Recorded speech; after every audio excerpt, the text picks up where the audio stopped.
Hello class, today let us start with the 5.1 and we are doing the coordinate geometry. Students, in previous lecture we have already done the question number 1, 2, 3 and 4. Question number 6, here we have a type diagram is rhombus ABCD. Students, so that points A, point B, point C and D are the vertices of rhombus ABCD. Based on the vertices, we have already done one question. Question number 4 was there, so that the points are the right angle triangle. तो हम लोगों ने क्या किया कि right angle triangle की property क्या होती है, क्या फॉलो करता है, उसके हिसाब से हम लोगों ने सॉल्व किया हुआ है.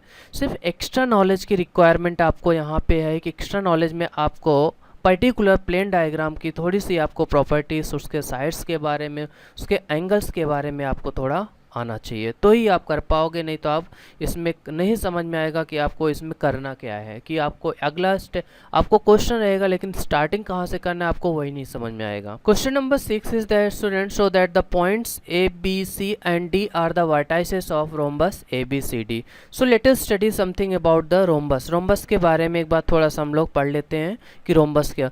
Student, rhombus is nothing but it is a tilted part of the square. जो स्क्वायर होता है ना, उसका एक टिल्टेड पार्ट होता है. टिल्टेड पार्ट मीन्स क्या होता है कि इसके एंगल्स चेंज हो जाएंगे.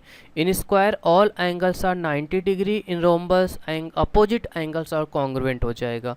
फॉर एग्जांपल अभी आप देखो, आपके साइड्स वही होंगे, all sides will be equal but opposite angles will be different and the all angle in square all angles are 90 degree. तो we have to show that कि these are the these four vertices जो इसके बने हुए four vertices rhombus का बना हुआ है. For example we can take A and this is our B and this is our C and D. ये चारों वर्टाइसेस हमें बताना है कि रोम्बस के प्रॉपर्टी या रोम्बस के वर्टाइसेस है. तो आप इसको आपके माइंड में क्या लॉजिक आया होगा. What is the property of rhombus is that the distance of all sides are equal. All sides are equal हैं students. It means what? AB, BC and CD and AD, all these are equal. It means AB equals to BC equals to DC equals to AD. All sides are equal. It I told you it is nothing but the tilted part of the square होता है.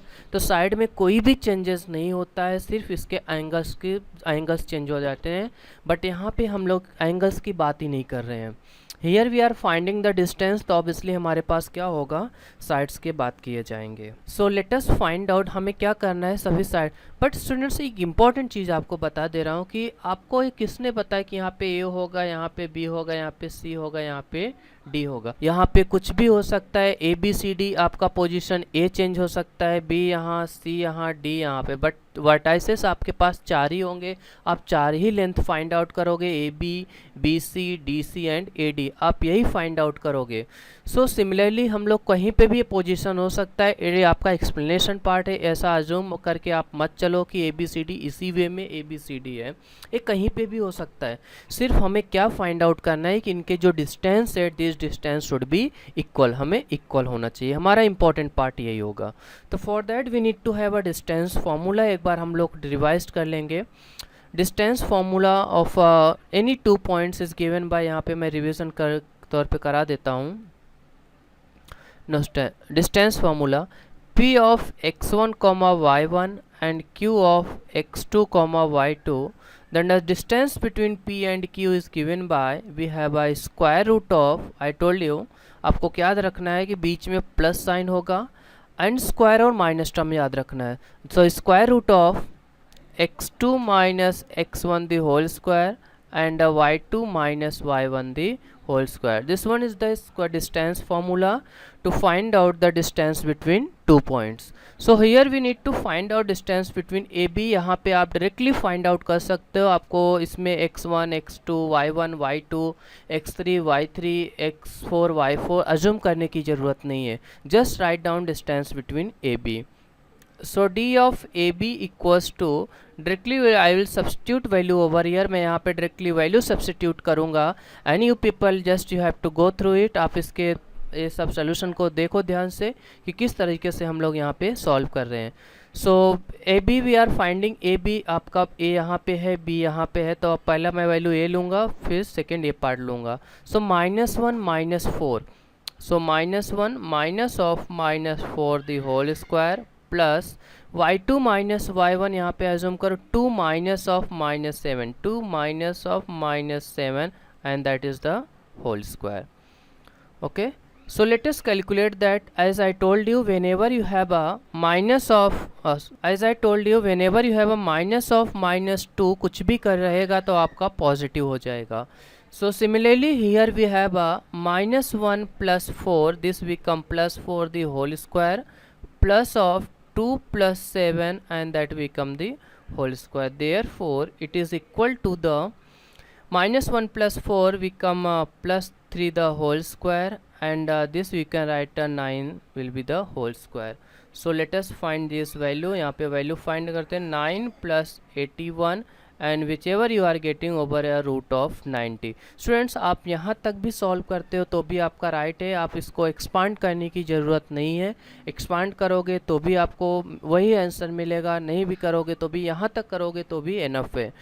पूरा square root आपको नहीं निकालने की जरूरत है. Okay, now will find out the distance between B C and here you are getting 81 plus 9 and which is equals to root of 90. Again A भी आपको रूट ऑफ 90 मिल गया. Similarly you will get the for distance between D and C, A and D. अब यहाँ पे दो sides आपको already equal दिख रहे हैं, root of 90, root of 90. So you can find out the other distance based on these 4 points और 4 sides. आप यहाँ पे this one you can give equation number 1 आपको दे देना है, इसको आपको 2 दे देना है. Similarly will get the also all sides equal. But यहाँ पे आपको चेक करके आप ऐसे नहीं बोल सकते हो कि सर 2 इक्वल आ गया, अभी सब इक्वल ही आ जाएंगे, फाइंड आउट नहीं करेंगे. नहीं, आप यहाँ पे सिमिलरली नहीं लगा सकते हो. सिमिलरली मैं एक्सप्लेनेशन पार्ट में आपके लिए यूज़ कर सकता हूँ, बट आप बोर्ड एग्जाम में सिमिलरली नहीं लगाना है आपको. So distance between C D find out करेंगे. So distance between C D equals to the therefore A B equals to BC equals to CD and equals to AD equals to root of 90. All sides are equal, therefore we can write over here A, B, C and D are the vertices of rhombus. So this was question number 6. बहुत ही simple है, सिर्फ आपको क्या mind में रखना है कि ये जो कॉन्सेप्ट आपको एक छोटा सा हिंट बताया जो मैंने यहाँ पे रेड मार्कर से मैंने मार्क किया हुआ है, लिखा हुआ है, ये प्रॉपर्टी आपको देखना है कि अगर आपके पास पैरेललोग्राम आया तो उसमें क्या इक्वल होते हैं, कौन से साइड इक्वल होते हैं, अपोजिट इक्वल होते हैं कि ऑल आर इक्वल होते हैं. ये सब प्रॉपर्टी आपके माइंड में, जैसे ट्रायंगल आ गया, इक्विलेटरल ट्रायंगल आ गया तो इसमें क्या होते हैं, तीनों साइड इक्वल होते हैं. तो ए बेस पे हम लोग उसको सॉल्व करेंगे, but we will find out distance ही यहाँ पे हम लोग फाइंड आउट करेंगे. Come to the question number 7 students. यहाँ पे क्वेश्चन नंबर 7 दिया हुआ है. इट इज़ बेसिकली अभी थोड़ा सा अलग है, बट हम लोग को सॉल्व करेंगे. बहुत ही सिंपल है, आपको थोड़ा सा यहाँ पे ध्यान देना है. फाइंड एक्स अगर find x if the distance between 2 points, 2 points दिया हुआ है L एंड M, इनके बीच का डिस्टेंस कितना दिया हुआ है, 10 दिया हुआ है. तो आप लोग फाइंड करो x, फाइंड आउट करो. उसका एक कोऑर्डिनेट का एक वैल्यू नहीं दिया हुआ है, कोऑर्डिनेट फर्स्ट L के कोऑर्डिनेट का एक वैल्यू नहीं दिया हुआ है. So here they have not given the value of x1. Here we have to find out the value of x1. हमको यहाँ पे फाइंड आउट करना है. That means we need to find out the x1. तो x1 find out के लिए जिनके बीच का डिस्टेंस दिया हुआ है, इट मीन्स व्हाट, यहाँ पे फॉर एग्जांपल L है और आपका यहाँ पे M है, तो इनके बीच का डिस्टेंस जो दिया हुआ है 10 दिया हुआ है. इन कोऑर्डिनेट दिया हुआ है, उस कोऑर्डिनेट में एक टर्म मिसिंग है, यहाँ पे फाइंड आउट करना है जिसका वैल्यू दिया हुआ है. So obviously distance is given that class. So let us find out the बायोजन डिस्टेंस फार्मूला. पहले हम लोग फार्मूला सब्स्टिट्यूट कर लेते हैं, then we will substitute values of each coordinate and we will calculate it. So D of LM equals to, in bracket we can write over here x2 minus x1 the whole square and y2 minus y1 the whole square. So which is equals to, we will now substitute. The distance between LM is given that class 10 already दिया हुआ है. x2 is given that 1 and x1 is your x the whole square plus 15 minus 7 the whole square. Students I would like to tell you one important thing. आप इसको note करके assume करके आप book में लिख लो, बहुत ही इंपॉर्टेंट है. For example root of x equals to 8 दिया हुआ है, तो what will be the value of x? It means the one side square root is there, so other side this become square, so it become 8 square and this implies that value of x equals to 64 हो जाएगा. क्या हो जाएगा? 64 हो जाएगा. Similarly हमें यहाँ से रूट हम लोग कभी हटा सकते हैं, तो according to this rule this become a 10 square and it is equal to the and it will be equal 1 minus X the whole square plus 15 minus 7 the whole square. So this is the 10 square which is equals to 1 minus x square plus 15 minus 7 the whole square. So 10 square will become 100 and it is equals to 1 minus x the whole square plus 15 minus 7 is our 8 and it is the square. Class next important thing is that you are able to see over here. आप यहाँ देख सकते हो कि जो हमारा whole square का part है उसमें एक अननोन है, तो it means we will substitute value based on a minus B the whole square which I had already given in first lecture. So this become a square minus 2ab plus b square minus 2ab plus b square. So this become it will become over here 1 square minus 2 into 1 into x plus b square here become x square plus 8 square will become 64. So 1 minus 2x plus x square plus 64. So now what we'll do, सभी terms को एक तरफ ले लेते हैं. तो हमें ये टर्म्स कैसे दिखेगा, इसके बाद पूरे टर्म्स को एक तरफ, 100 को भी इसी तरफ ले लो तो आपको ऐसा दिख जाएगा on right hand side. So it will looks like a x square minus 2x plus 1 plus 64 minus 100 and it is equals to 0 हो जाएगा. So x square minus 2x 64 plus 1 this becomes 65 minus 100 equal to, so this become x square minus 2x minus 35 equal to 0. Sign of the greater number opposite sign है तो यहाँ पे क्या हो जाएगा, subtraction हो जाएगा. Students in standard 10th in algebra there is a quadratic equation करके नाम एक चैप्टर है, तो उसमें क्वाड्रेटिक इक्वेशन को सॉल्व कैसे किया जाता है वो वहाँ पे एक्सप्लेन किया गया है. तो मैं यहाँ पे थोड़ा सा एक्सप्लेन कर देता हूँ आपको किस तरीके से सॉल्व करना है. इनको फैक्टराइज करना होता है. क्या करना होता है, फैक्टराइज करना होता है. Then will to find out value of X का वैल्यू फाइंड आउट करने के लिए. So what will do over here, हम लोग जो फर्स्ट टर्म और लास्ट टर्म को मल्टीप्लाई किया है, फर्स्ट टर्म का कोएफिशिएंट जो है 1 है और लास्ट टर्म कौन है, -35 है. सो -35 को इस तरीके से आप फैक्टराइज करो जिसका एडिशन और subtraction should be equals to the middle term आना चाहिए. तो हमारे पास 7 और 5 को देख लिया, तो हमारे पास इन दोनों का जो सब्ट्रैक्शन है कितना आ रहा है, 2 आ रहा है. तो मिडल टर्म हमारा क्या है, -2. तो साइन ऑफ ग्रेटर नंबर होना चाहिए, greater number.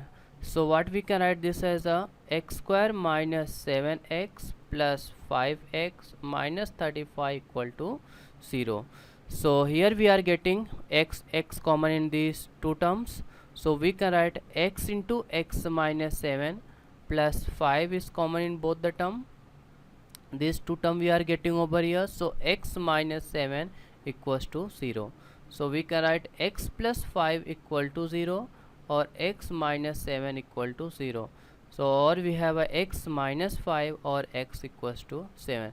Students here we are getting two values. यहाँ पे हमारे पास दो values मिल रहे हैं. So same calculation here you have to put, यहाँ पर आपको रखना पड़ेगा. तो according to that we are getting x equals to -5 and x equals to +7. तो this was the solution for the question number 7. आपको क्वेश्चन नंबर 7 इस तरीके से सॉल्व करना है. तो now question number students question number 8 is given that you have to solve question number 8. आप लोग सॉल्व करो and it is very simple. So if you have any doubt see this coordinate of CC का coordinate देख लो. यहाँ पे मैं logic थोड़ा सा आपको बता दे रहा हूँ कि ये एक इक्विलैटरल ट्रायंगल है. Equilateral triangle means what students, all sides are equal. सभी साइड्स यहाँ पे क्या होंगे, इक्वल. तो बोल रहा है कि शो दैट पॉइंट्स और ABC are the vertices of equilateral triangle. तो all sides are, for example आपका B हो गया, ABC हो गया. So what you have to prove, यहाँ पे आपको क्या बताना पड़ेगा, आप AB फाइंड आउट करो, BC फाइंड आउट करो, then AC find out करो. If you are getting all these three are equal, so these are the vertices of equilateral